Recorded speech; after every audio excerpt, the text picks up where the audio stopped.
দর্শক নাগরিকের নিয়মিত আয়োজন সংবাদ বিশ্লেষণ আপনাদেরকে স্বাগত জানাচ্ছি। আমি আনোয়ার হোসেন। আজকে স্টুডিওতে আমার সাথে রয়েছেন সহকর্মী মুনিয়া জ্যোতি। জ্যোতি, আপনাকে স্বাগত জানাচ্ছি সংবাদ বিশ্লেষণে।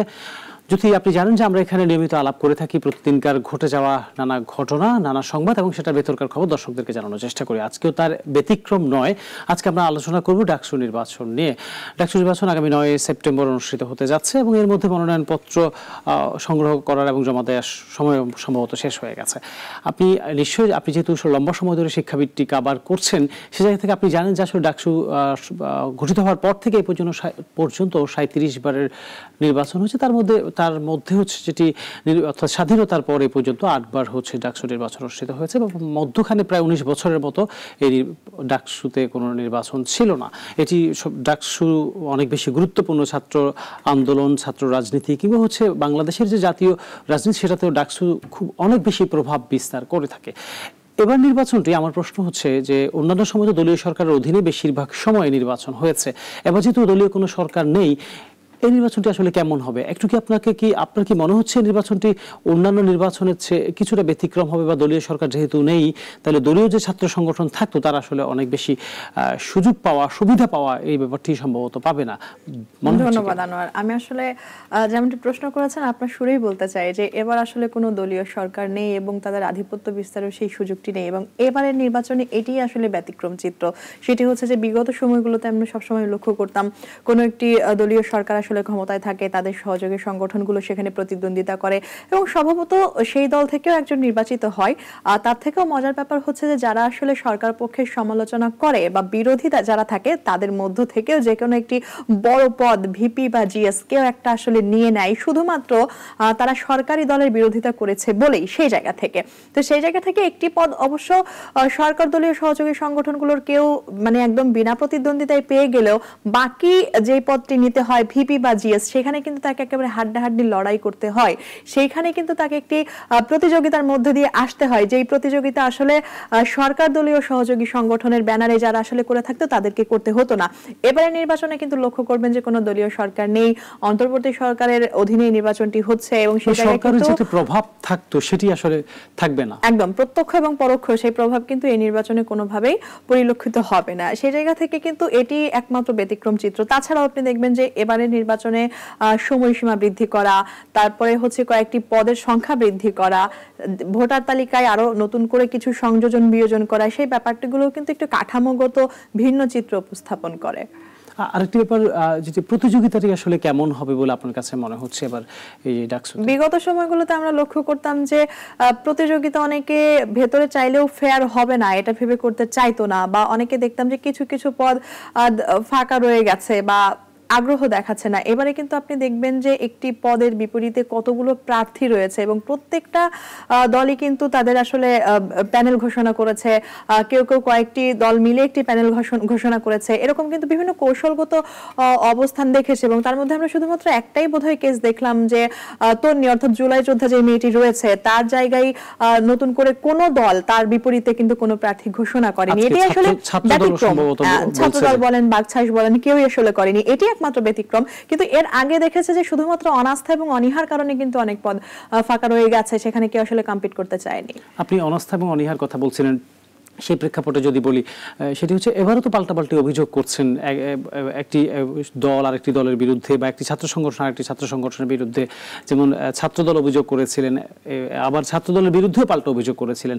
যদি মানে ব্যতিক্রমে হয় এই অভিযোগগুলো কি মানে আমরা কি বের হতে পারবো না এই অভিযোগগুলো থেকে? অভিযোগ তো দেখেন কম বেশি সবসময় থাকবে। কেউ বলবে যে আসলে নিরপেক্ষ না, কেউ বলছে যে আসলে বিশেষ কাউকে সুবিধা দেওয়া হচ্ছে। কিন্তু লক্ষণীয় ব্যাপার হচ্ছে যে গতকালকে যে সময় বৃদ্ধির যে ব্যাপারটি চোখে পড়লো, তারপরে কিন্তু বাকছাস ছাত্রদল তারা কিন্তু একদম পাল্টাপাল্টি অভিযোগ করলো সংবাদ সম্মেলন ডেকে। কেউ বলছে তাদের উপর মব অ্যাটাক করা হয়েছে, কেউ বলছে যে বিশেষ কোনো দলকে সুবিধা দেওয়া হয়েছে। এখানে যেটি লক্ষণীয় বিষয় সেটা হচ্ছে যে সময় বৃদ্ধি করার পরে চিফ রিটার্নিং কর্মকর্তা তিনি যেটি বলেছেন যে অনেকে সময়ের অভাবে নিতে পারেননি এবং সময় বৃদ্ধি করার পর সেই সংখ্যা কিন্তু অনেকেই কিন্তু সেখানে ফর্ম জমা দিয়েছেন, নতুন করে আবার যুক্ত হয়েছেন। তো এটি আসলে মানে আমি স্পষ্টত দেখতে পাই যে চিফ রিটার্নিং কর্মকর্তা আসলে যেই বয়ান দিয়েছেন তার সাথে সাদৃশ্যপূর্ণ, বায়াসনেসের কোনো কিছু আসলে চোখে পড়েনি।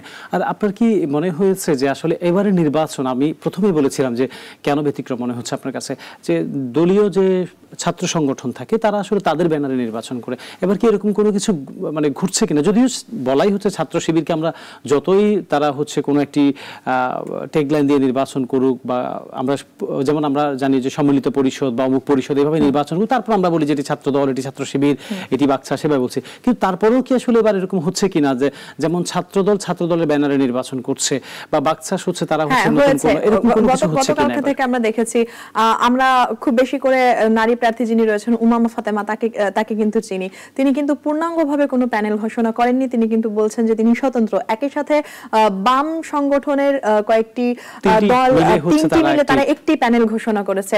একই সাথে গতকালকে ওমামার যে প্যানেল আমরা দেখেছি সেখানেও কিন্তু তিনি একসময় বলেছেন যে প্রতিরোধ পর্ষদ তারা নাম দিয়েছেন। তো একই রকম ভাবে এই যে একটি সংগঠনের বাইরে বের হয়ে এসে ভিন্ন নাম দেওয়া, যেটি আসলে ছাত্র দল করেনি বা ছাত্র শিবির হয়তো স্বীকার করছে না, এটি কিন্তু এবারে নির্বাচনে আমরা লক্ষ্য করেছি যে সরাসরি দলীয় ট্যাগের বাইরে গিয়ে নতুন নামকরণে, এটি আমি এক কথায় বলবো যে তাদের একটি কৌশল।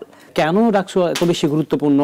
জাতীয় নির্বাচন কিংবা হচ্ছে আপনি জানেন যে জুলাই গণ অভ্যুত্থান, সব জায়গায় মানে এই যে ছাত্রদের এক ধরনের ভূমিকা থেকে থাকে, এটা আর কি। ডাকসু নিশ্চয় সেই ধরনের ভূমিকা সবসময় পালন করে আছে, আমাদের মুক্তিযুদ্ধ থেকে শুরু করে সব সময় এই ইয়েটি থাকে। তো যেটা আপনি ব্যতিক্রমের ব্যাপারটি বলছিলেন যে আসলে তারা কোনো দলীয় কোনো যে ব্যানার, যে ছাত্র সংগঠনগুলো, সেই নামটি আসলে এবার খুব বেশি ব্যবহার করেনি। তো এতে কি আসলে ধরেন যদি তারা কি কোনো ব্যাকফুটে চলে যাওয়ার একটা আশঙ্কা থাকে কিনা? ছাত্রদল নাম বললে হয়তো যারা ছাত্র দলের রাজনীতির সাথে জড়িত থাকতো তারা নিশ্চয়ই তাদেরকে ভোট দিত, বা হচ্ছে ছাত্র শিবির বললে তারা হয়তো ভোট দিত। এতে আসলে সুবিধা বা কি? আর নাম না দিলে, আমরা দলীয় ব্যানার না থাকলে, বা অসুবিধাই বা কি? ওকে, যেমনটি বলছিলেন যে যদি দলীয় ব্যানারে আসলে যারা রাজনীতি করতো সেখানে হয়তো তাদের নাম জেনে বা প্যানেলের নাম জেনে বা দলীয় যে কোনো কারণে যার বায়াসনেস আছে বা পছন্দ বা জনপ্রিয় তাকে হয়তো ভোটটি দিত। লক্ষ্য করবেন ডাকসুর কথা আপনি বলছিলেন যে কেন গুরুত্বপূর্ণ, আমরা কিন্তু সবসময় দেখেছি সেই স্বাধীনতার আগে থেকে এখনো পর্যন্ত ডাকসুর সবসময় কিন্তু ইতিবাচক ভূমিকা রেখেছে। যেমনটি আপনি জুলাই গণ অভ্যুত্থান বললেন, 52 বললেন, 69 বললেন, 71 বললেন, প্রত্যেকটি জায়গায় তো ডাকসু এই ভূমিকা পালন করতে করতে গিয়ে মানে সর্বশেষ যেটি হয়েছে সেটি হচ্ছে যে আবেগের জায়গায় পরিণত হয়েছে।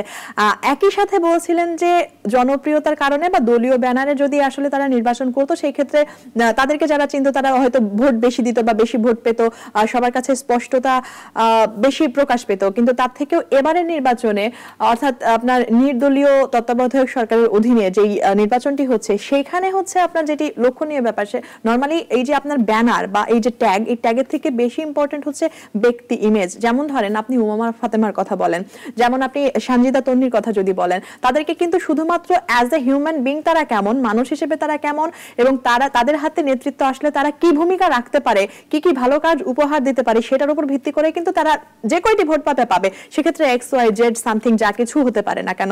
সুতরাং এটি এই সময়ের সবচেয়ে বড় কৌশল, যে কারণে আপনি বলছেন যে ব্যাকফুটে না, তারা আরো হয়তো ফ্রন্টে চলে যেতে পারে, এটা তাদের অনেক বড় প্লাস পয়েন্ট।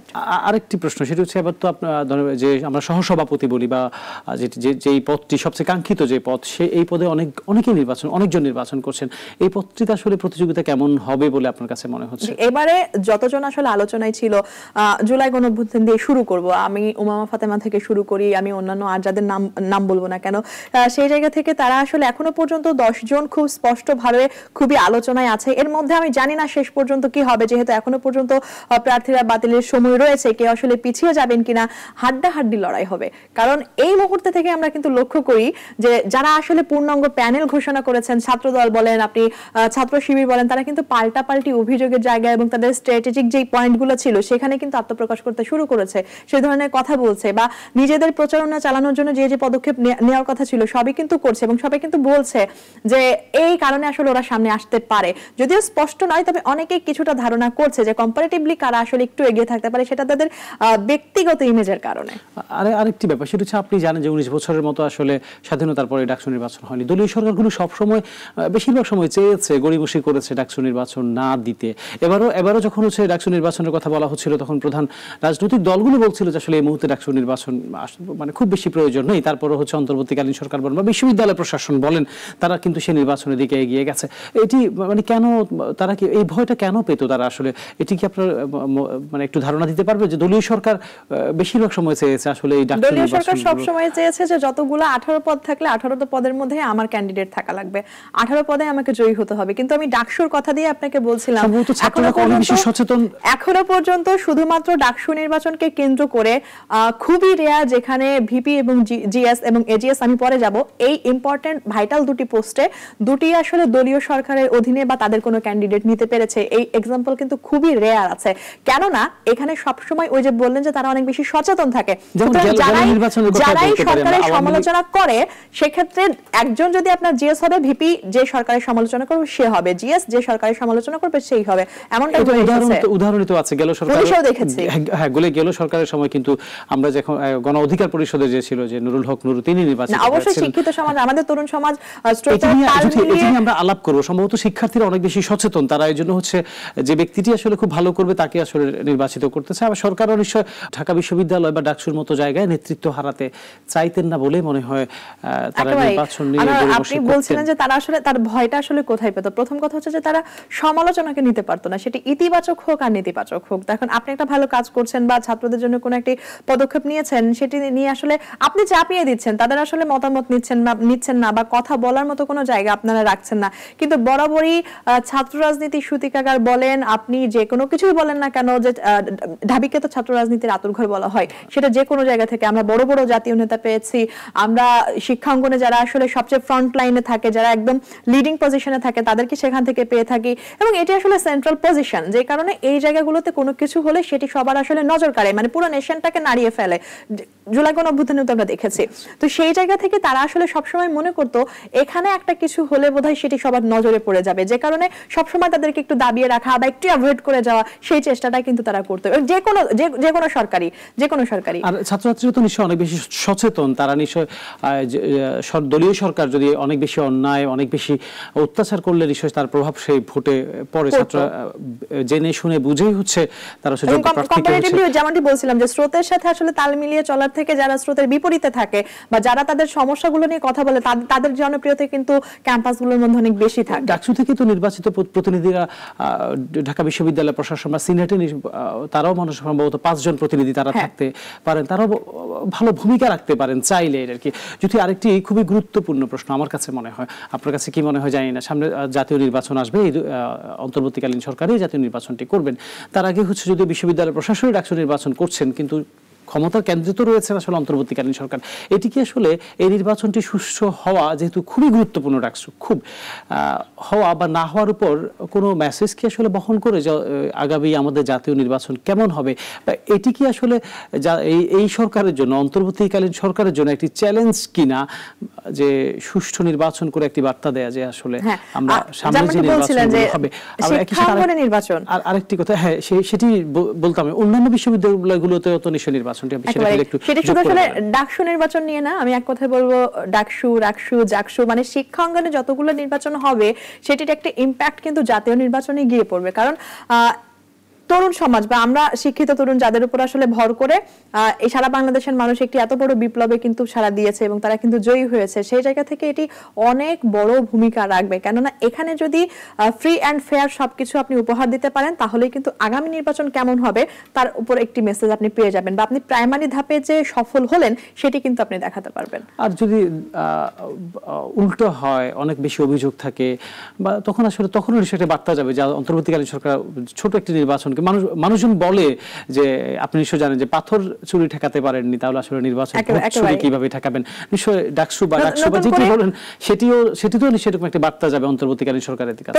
প্রথমত যে গত 1 বছরের শিক্ষাঙ্গনে যে স্বাভাবিক পরিবেশ সেটি তো আসলে তারা নিশ্চিত করতে পারেনি, যে কোনো ভাবে তাদের কিন্তু কোনো না কোনো কোন্দল লেগেছিল, কোনো না কোনো ঝামেলা লেগেছিল, আন্দোলনকে তাদেরকে ফেস করতে হয়েছে, অনেকগুলো আন্দোলন বাইরে এসে তারা দেখেছে, এগুলো ভূমিকা রেখেছে। তো একই রকম ভাবে এটি যদি আসলে তারা কোনো রকম ব্যর্থ হয়, গত এক বছরে বাংলাদেশের মানুষ যতখানি হতাশ হয়েছে, এই একটি নির্বাচনে কিন্তু তার চেয়ে একদম 100 গুণ বেশি প্রভাব ফেলবে বা অনাস্থা জায়গাটি আরো বেশি তৈরি হবে। তখন কিন্তু সেই আবার দোলাচলে থাকবে যে অন্তর্বর্তী সরকার আসলে একটি ফ্রি অ্যান্ড ফেয়ার ইলেকশন উপহার দিতে পারবে কি পারবে না, তাদের উপর আস্থা রাখা যায় কিনা, বা সাধারণ জনগণ কিন্তু তখন প্রশ্ন তুলতে শুরু করবে।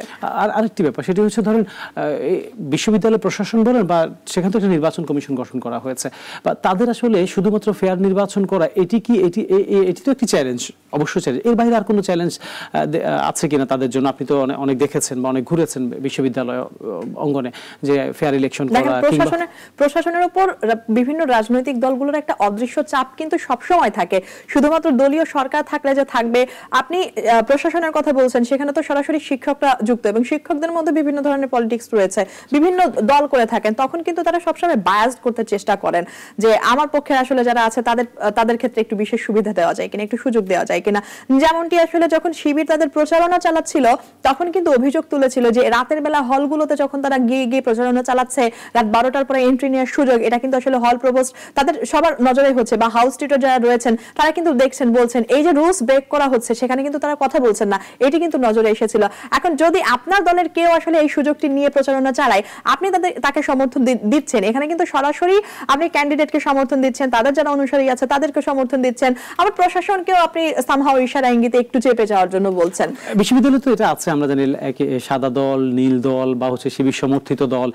শিক্ষকদের কথা বলছি আমি, তাদেরকে আপনি এটাই বোঝানোর চেষ্টা করছেন, তাদের কাছ থেকে আসলে কোনো না কোনো ভাবে আসলে একটি সুযোগ সুবিধা ওই সংগঠনগুলো পায় এবং তাদের এক ধরনের একটি চাপ থাকে। এটিও মোকাবেলা করা একটা বড় চ্যালেঞ্জ।